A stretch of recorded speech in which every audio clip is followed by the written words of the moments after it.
Hello everyone, and welcome back to True Storyteller. I know many of you enjoy these videos as a way to relax and fall asleep. Before you drift off, it would mean a lot if you could leave a comment letting me know where you're tuning in from around the world. And if you're enjoying these episodes, don't forget to like and subscribe. Story 1, I always prided myself on being a heavy sleeper. Thunderstorms, loud neighbors, even a fire alarm once. None of it could rouse me. But last night, sleep betrayed me in the worst way.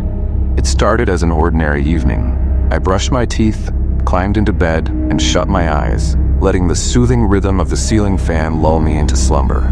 The day had been long, and my body welcomed the escape of sleep. But then, sometime deep in the night, I woke up. No sound or disturbance caused it. I just woke, suddenly and completely. My room was dark, save for the faint glow of the moonlight spilling through the curtains. For a moment, I couldn't place why I felt so uneasy. Something was wrong, but I didn't know what. That's when I noticed it. In the far corner of my room, just beyond the reach of the moonlight, was a shape. At first, I thought it was just my chair piled with clothes, a silhouette distorted by shadows. But as my eyes adjusted, the shape became clearer. It wasn't my chair. It wasn't anything that should have been there. It was a figure. My heart thudded painfully in my chest as I tried to convince myself it was a trick of the light. But the longer I stared, the more certain I became that it was someone or something standing there.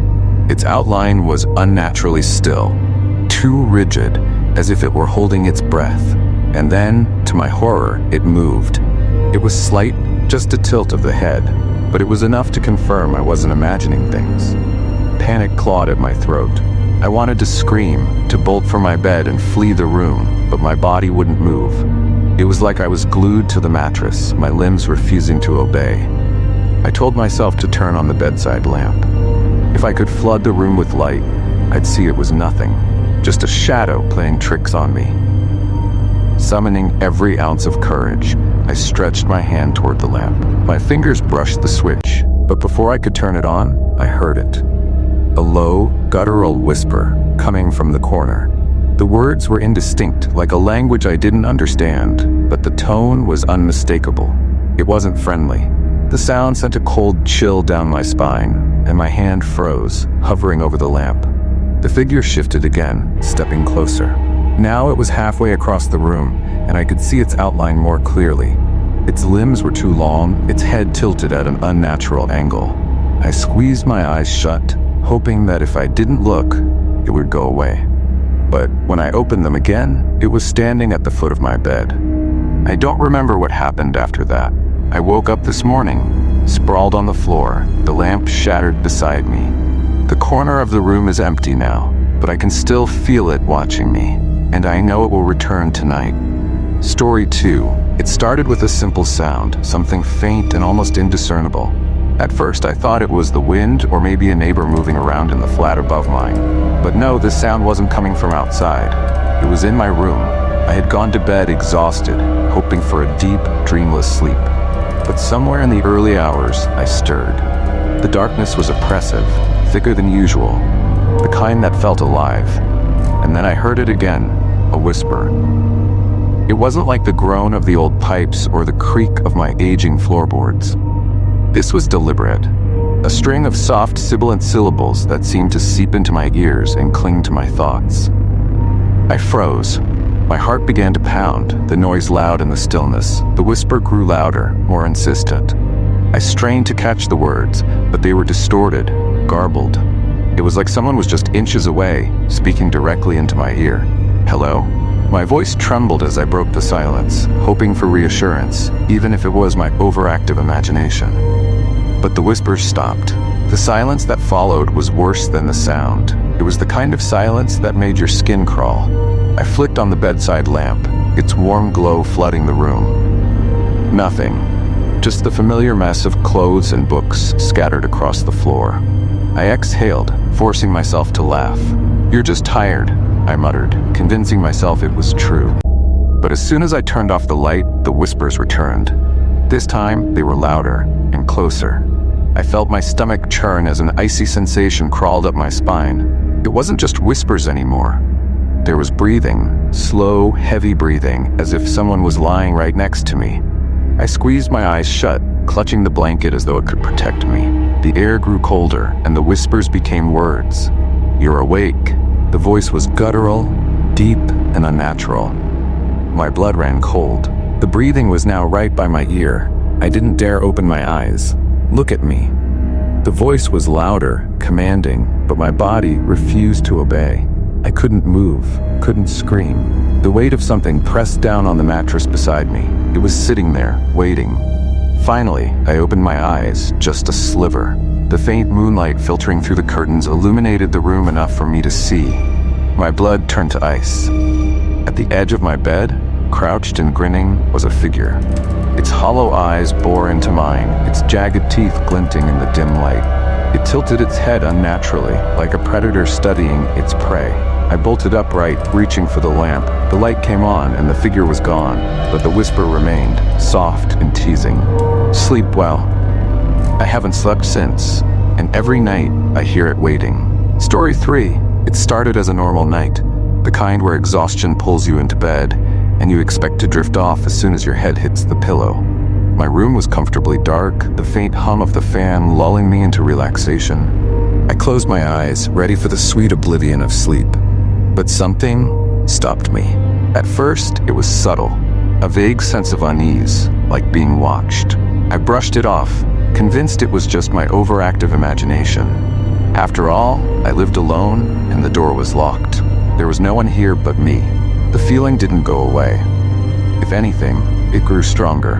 I tried ignoring it, but then I heard it, a faint shuffling sound. My heart skipped a beat. It wasn't coming from outside, but inside my room. I opened my eyes slowly, my body frozen in place. The shadows seemed deeper than usual, stretching unnaturally across the walls. My breath hitched when I saw it, a figure standing in the corner of the room, shrouded in darkness. My rational mind tried to explain it. Maybe it was a coat draped over a chair or a trick of the dim light. But as I stared, the figure moved. It didn't walk or shift like a person would. It glided, the darkness around it rippling like water. I wanted to scream, but no sound came. My body refused to move, as though an unseen weight was pressing me into the mattress. The figure stopped at the foot of my bed. It stood there, silent, almost curious. Then it crouched. The motion was sudden, predatory. Its head tilted to one side, and for the first time I saw its face, or what should have been a face. It was blank, featureless, a void that seemed to pull at the edges of reality. I couldn't look away, no matter how much I wanted to. Its hand, long, skeletal, and unnaturally white, reached out. I could feel the cold emanating from it, even though it hadn't touched me yet. My heart raced as it crept closer, inch by inch. Finally it spoke. The voice was not a whisper, but a deep, guttural resonance that seemed to echo inside my skull. "You shouldn't have woken up." The moment the words registered, the hand shot forward, pressing against my chest.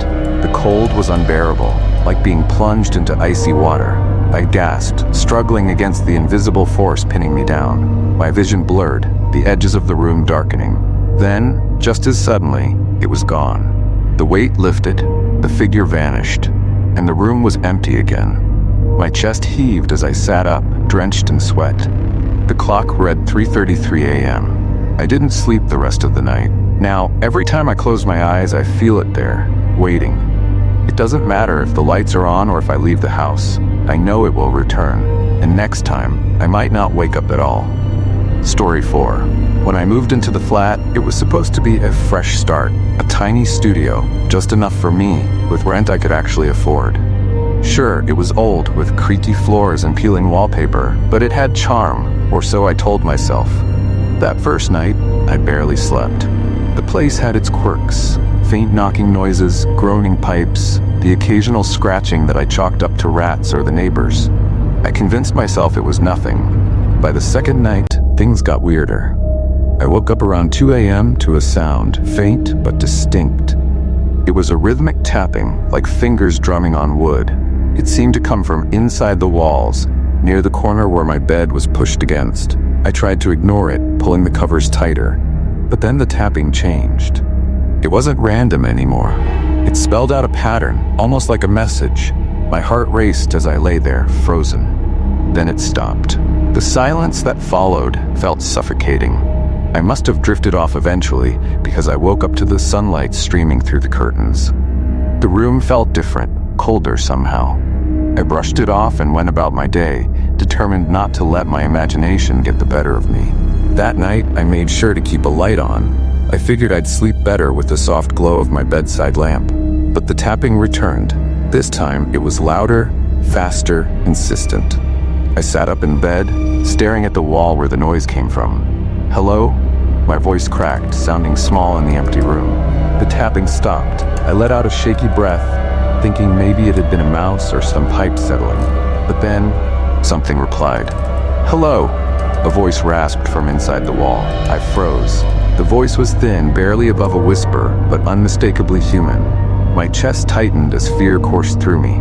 "Who's there?" I managed to choke out. Silence. Then, the voice came again, soft and mocking. "Why don't you let me out?"